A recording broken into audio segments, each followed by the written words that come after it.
Every year, the federal deficit continues to soar to over $500 billion. That's right, trillion with a T. Most Americans are more than concerned. They're scared at what this may mean for their children and grandchildren. Here at the Federal Reserve, feds have already lowered the interest rate to zero, as low as it can go. Yet the deficit continues to rise. But the majority of Americans expect Washington to fix this financial crisis. But how? Raise taxes?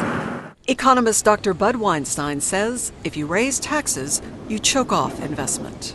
Right now, given the precarious state of our nation's economic recovery, hiking taxes would be bad public policy and could literally help throw us into a double-dip recession. So raising taxes is a bad idea.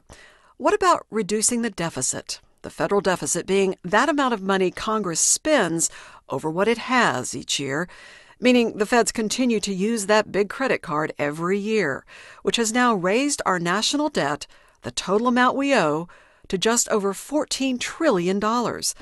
So why not just cut spending? Cutting spending should absolutely be a first priority. And most people agree.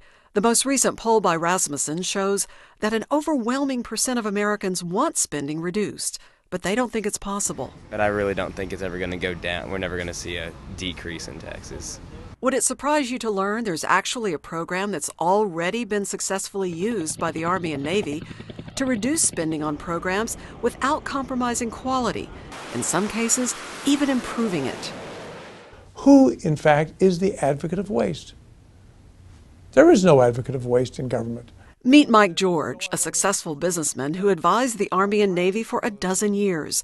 He sold his company and founded the nonprofit group Strong America Now to get the word out. The Army and Navy came to us in 2004 after they talked to Caterpillar and Xerox about their waste elimination process that we had run for them. So we were hired by the U.S. Army as prime contractors to reduce their budgets roughly 25%. It's not rocket science, but something called Lean Six Sigma, and it's a step-by-step program, the principles of which Mike George wants the new administration to incorporate. Each department of the federal government will be required to reduce their spending by 7% per year. They will be given 1 year to reduce it by 7%, and it will be their job to come up with enough waste reduction projects to achieve that. Irving, Texas, along with other cities, has been using the same method for the same reason. Tommy Gonzalez is Irving's city manager. The whole philosophy is how can you provide a better service by listening to the customer and still reducing our costs? The methodology to implement the plan has been to standardize things and eliminate the waste. These municipal water trucks went through a major overhaul. They are now a shining example of the principles of Lean Six Sigma at work. It organized everything. I mean, once we put these drawers in and put everything in them, there was a couple drawers that are empty, and we had to say, okay, what else can we carry? It's always a changing process.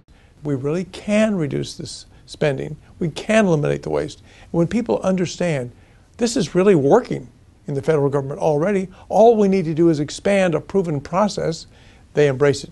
When I've kind of discovered Lean Six Sigma and what that does, and Michael George in his book, it really embodied my thoughts.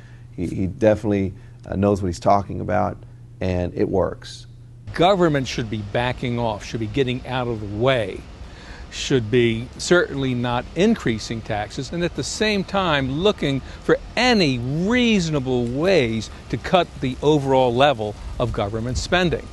The goal of the new administration must be to reduce all budgets by 7% per year. If you do that for 4 years, that'll reduce the deficit by 80%. Hard to believe? Well, we're going to take a look at more examples where programs either reduce spending or increase efficiency, or both. Remember, it's your money we're talking about. I'm Brooke Robbins.